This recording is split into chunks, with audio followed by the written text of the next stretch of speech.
నమస్తే హాయ్ అందరికీ welcome to SS logs 4185. ఈరోజు అయితే బ్రౌన్ రైస్తో మంచిగా హెల్తీగా ఈజీగా డైజెస్ట్ అయ్యే విధంగా అయితే దోశ అయితే చూపిస్తాను. దోశ అండ్ ఇడ్లీ, సాఫ్ట్ దోశ 3 రకాలండి విత్ చట్నీతో పాటు. అన్నం తిని అంటే డైజెస్ట్ అవ్వదు కదా, అన్నం ఉడికించుకొని తింటే కొంచెం లేట్గా అవుతుంది. ఇలా అయితే చేసుకోండి, ఈజీగా సింపుల్గా డైజెస్ట్ అవుతుంది, హెల్తీ కూడా. అట్లా తినలేని వాళ్ళు ఇలా ట్రై చేయండి, చాలా బాగా వస్తాయి అన్నమాట. ఒకే బ్యాటర్తో idli and dosa, soft dosa, oil less అండి, ఆయిల్ లేకుండా కూడా. ఇప్పుడైతే మన వీడియోలోకి వెళ్దాం. ఫుల్ వీడియో చూడండి. ఫస్ట్ ఆఫ్ ఆల్ ఒక వీడియోకి అయితే లైక్ అయితే ఇవ్వండి, ఒక చిన్న లైక్ అయితే ఇవ్వండి. దానికోసం ఒక బౌల్ అయితే తీసుకున్నానండి. ఒక గ్లాస్ బ్రౌన్ రైస్ అయితే తీసుకున్నాను. హాఫ్ గ్లాస్ కంటే తక్కువ తీసుకున్నానండి. మినపప్పు సరిపోతుందండి, హాఫ్ గ్లాస్ కంటే తక్కువ వేసుకోండి. మినపప్పు వేసుకున్నాను. ఒక 2 స్పూన్లు పచ్చిశనగపప్పు వేసుకున్నాను. మెంతులు అంటే ఒక హాఫ్ స్పూన్ వచ్చి మెంతులు వేసేసుకున్నాను. 2-3 టైమ్స్ నీట్గా వాష్ చేసుకోవాలా. శుభ్రంగా వాష్ చేసుకున్న తర్వాత మొత్తం వాటర్ అంతా వంపేసుకొని, మనం తాగే నీళ్ళు ఉంటాయి కదండి, ఇంట్లో మనం వాడుకునే నీళ్ళు, తాగే నీళ్ళు, ఆ వాటర్ని అయితే పప్పు మున్నగా మనం నానబెడతాం కదా పప్పు, ఒక 4-5 అవర్స్ నానబెడతాము. అది మునిగేటట్టుగా పప్పు వాటర్ చూసుకొని పోసుకొని 4-5 అవర్స్ నానబెట్టుకోవాలా. దాంతోపాటే నేను అటుకులు వేసుకున్నానండి. చిన్న కప్పు కండి, మహా అంటే 4 స్పూన్లు ఉంటాయి అవి. చిన్న కప్పు అటుకులేయండి. మనం బియ్యము పప్పు నానబెట్టుకునేటప్పుడే సేమ్ ఒకే దాంట్లో అన్నీ వేసుకోండి, వేరువేరుగా ఏం అవసరం లేదు. ఒకే దాంట్లోనే మనం అప్పుడే అటుకులు కూడా వేసుకొని దాంతోపాటు నానబెట్టుకొని అంటే నేను వాష్ చేయలేదు అటుకులు, అంటే ఫ్రెష్గా బాగున్నాయి, అంటే కొంచెం కాస్ట్లీ అవి, అలా బాగున్నాయి, అందుకని నేను అంత వేసేసాను. నానబెట్టుకొని 4-5 అవర్స్ నానిన తర్వాత నేను మిక్సీ జార్లో వేసేసి మిక్సీ పట్టుకున్నాను. చూపిస్తున్నాను చూడండి ఎలా పట్టుకోవాలనేది. వాటర్ కూడా నేను అదే వాటర్ యూజ్ చేశాను, వేరే వాటర్ అయితే వేయలేదు. పప్పు నానిన వాటరే వేసుకోవాలండి, అప్పుడు మనకి బ్యాటర్ అనేది బాగా వస్తుంది అనమాట.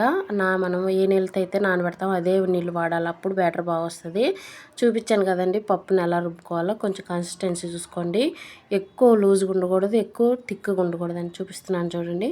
నేనైతే స్పూన్తో కలపలేదు, చేత్తో కలుపుతున్నా. చేత్తో కలిపితేనే మనకి ఎప్పుడైనా దోశలైనా ఇడ్లీలైనా మంచి పర్ఫెక్ట్గా వస్తాయి అన్నమాట. ఎప్పుడైనా చేత్తోనే కలపండి పిండిని. ఒకసారి మిక్సీ పట్టిన తర్వాత ఇటైతే నేను ఫార్మేట్ కోసం ఒక నైట్ అంతా వదిలేసానండి. నైట్ అంతా అంటే 6 అవర్స్ వదిలేసాను. 6 అవర్స్కి చూడండి ఎంత బాగా పొంగిందో. ఇప్పుడు వర్షాకాలం అది కూడా కాక బాగా పొంగింది పిండి కూడా. నా పప్పు కరెక్ట్గా వేసుకోవాలా. మనం పిండిని మిక్సీ పెట్టుకునేటప్పుడు కరెక్ట్గా వేసుకొని రుబ్బుకుంటే మనకు అనేది ఫార్ములేట్ అనేది బాగా ఈజీగా అవుతుంది, చాలా బాగా వస్తుంది అనమాట. చూడండి ఎంత బాగా పొంగిందో. పిండి అయితే బాగా వచ్చింది. దాంట్లో కొంచెం సాల్ట్ వేసేసి, నేను వాటర్ ఏమీ కలపలేదు, పక్కన పెట్టేసుకున్నాను. ఈలోపు చట్నీ అయితే చూపిస్తానండి. అల్లం చట్నీ చాలా బాగుంటుంది టేస్టు. ఇడ్లీలో కానీ దోశల్లో కానీ ఈవెన్ అది రైస్లో కూడా చాలా బాగుంటుంది అనమాట. ఇట్లా చేసుకొని చూడండి ఒకసారి చట్నీ అయితే. దానికోసం నేనైతే ఎండుమిరపకాయలు ఉంటాయి కదా, అవి అయితే వాటర్లో నానబెట్టి పెట్టుకున్నాను.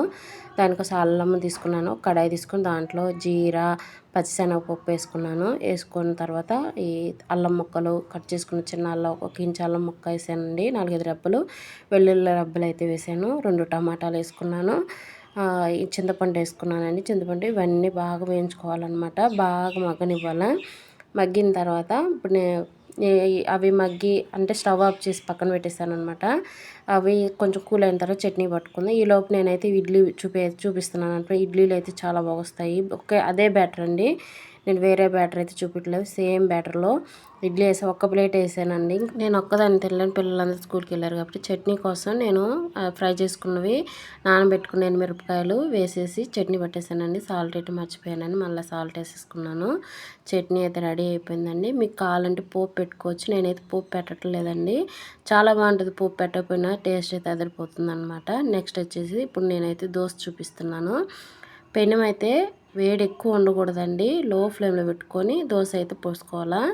చూడండి నేను ఫస్ట్ వాటర్ చల్లుకొని కాటన్ క్లాత్తో కానీ టిష్యూ పేపర్తో కానీ తుడిచేసుకోండి. అప్పుడు ఏదైనా హీట్ ఉంటే కొంచెం తగ్గిద్ది అనమాట హీటు. అంటే దోశ స్ప్రెడ్ చేసుకునేటప్పుడు లో ఫ్లేమ్లో ఉండాలా. స్ప్రెడ్ చేసుకున్న తర్వాత హై ఫ్లేమ్ పెట్టేసి కొంచెం పైన డ్రై అవుతున్న తర్వాత ఆయిల్ వేసేసుకొని తిప్పుకోండి, చాలా బాగా వస్తుంది దోశ అయితే. క్రిస్పీగా ఉంటుంది, ఈవెన్ హెల్దీ, టేస్టీ కూడా దోశ, క్రిస్పీ అండ్. మళ్ళీ ఇప్పుడు నేను ఫస్ట్ ఆయిల్ వేసాను కదండి, అది ఆయిల్ వేసి చూపించాను. ఇప్పుడు ఆయిల్ లేకుండా చూపిస్తున్నాను. నాకైతే ఆయిల్ వేసిన దాని మీద కూడా ఆయిల్ లేకుండా వేసిన దోశ అయితే చాలా బాగా నచ్చింది. అంత బాగుందనమాట. ఆయిల్ లేకుండా హెల్తీగా తినొచ్చు అనమాట ఇట్లా అయితే బ్రౌన్ రైస్తో. మళ్ళీ తర్వాత కూడా అంతే, పెనం లో ఫ్లేమ్లో పెట్టి పెనం మీద వాటర్ జల్లేసి తుడిచేసి దోశ స్ప్రెడ్ చేసుకున్న తర్వాత హై ఫ్లేమ్లో పెట్టుకొని చూడండి. ఆయిల్ వేసిన దానికన్నా కూడా ఆయిల్ లేనిదే చాలా బాగా వచ్చింది దోశ. చూడండి ఎంత బాగా వచ్చిందో. దీనికైతే నేను ఆయిల్ అయితే వేయలేదు. ఇప్పుడు మళ్ళీ అదే పెనం మీద మళ్ళీ సాఫ్ట్ దోశ అయితే చూపిస్తున్నానండి. అంటే మనం కొంచెం సాఫ్ట్గా వేసుకుంటాం కదా మందంగా, ఆ దోశ అనమాట. అంటే ఒక్కొక్కళ్ళు ఒక్కొక్కలాగా తింటారు, సాఫ్ట్గా తింటారు, కొంతమంది క్రిస్పీగా తింటారు అనమాట. అలానే చేసి సాఫ్ట్ దోశ చూపిస్తున్నాను. మళ్ళీ వాటర్ వేసి స్ప్రెడ్ చేసేసుకొని తుడిచేసుకున్న తర్వాత మళ్ళీ ఒక గరిటె దోశ పిండి పోసుకొని లైట్గా స్ప్రెడ్ చేసుకోండి, ఎక్కువ స్ప్రెడ్ చేయొద్దు. చూడండి హోల్స్ ఎలా వచ్చినాయి అలా రావాలన్నమాట. దీనికి కూడా అంతేనండి. నేను కొంచెం పైన కారపొడి చల్లేసి ఆయిల్ కొంచెం లైట్గా వేసేసాను అనమాట. చూడండి ఎంత బాగా వచ్చిందో. చాలా సాఫ్ట్గా వచ్చాయండి దోశలు అయితే. టేస్ట్ అయితే చాలా బాగున్నాయి.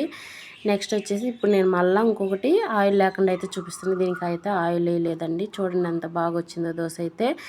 సింపుల్గా అయిపోతుందండి, ఇట్లా హెల్తీగా తినొచ్చు. ఇప్పుడే చూడండి మొత్తం idli, crispy dosa and soft dosa, chutney with chutney ready అయిపోయాయి. చాలా బాగా వచ్చాయండి. ఈ వీడియో నచ్చితే మట్టికి ఒక చిన్న లైక్ చేయండి, మీ ఫ్రెండ్స్ అండ్ ఫ్యామిలీకి షేర్ చేయండి. మీకు ఈ వీడియో నచ్చినట్టయితే ఒక కామెంట్ చేయండి. ఎలా మీరు ట్రై చేయండి. బ్రౌన్ రైస్ తినేవాళ్ళు ఖచ్చితంగా ట్రై చేసి నాకు కామెంట్ సెక్షన్లో కామెంట్ చేయండి. ఈ వీడియో మీకు నచ్చితే కామెంట్ చేయండి. చూడండి సాఫ్ట్గా ఉండే ఇడ్లీలు అయితే ఎంత సాఫ్ట్గా ఉన్నాయంటే చాలా బాగున్నాయి ఇడ్లీలు అయితే. నేను అసలు ఆశ్చర్యపోయాను అనమాట. ఒక్కొక్కసారి దోశ బ్యాటర్కి ఇడ్లీలు సరిగ్గా రావంటారు. ఇప్పుడు ఈ కొలతలతో యూజ్ చేసి చూడండి. దోశ బ్యాటర్తో పాటు ఇడ్లీ కూడా చిన్న చిన్న టిప్స్ పాటించడం వల్ల బ్యాటరు ఇవి అంటే దోసపిండి మిక్సీకి వేసేటప్పుడు కొన్ని టిప్స్ పాటించడం వల్ల ఇడ్లీ వస్తుంది, అన్నీ వస్తాయండి. చూశారు కదా వీడియో మొత్తం అయితే. వీడియో నచ్చితే లైక్ చేయండి. చాలా బాగా వచ్చాయి. ఇడ్లీ అయితే వచ్చింది, సాఫ్ట్ దోశ వచ్చింది, క్రిస్పీ దోశ విత్ చట్నీ చాలా బాగుంది.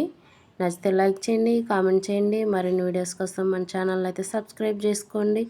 మీ ఫ్రెండ్స్ అండ్ ఫ్యామిలీకి షేర్ చేయండి. Thank you for watching friends. Thank you. Bye bye.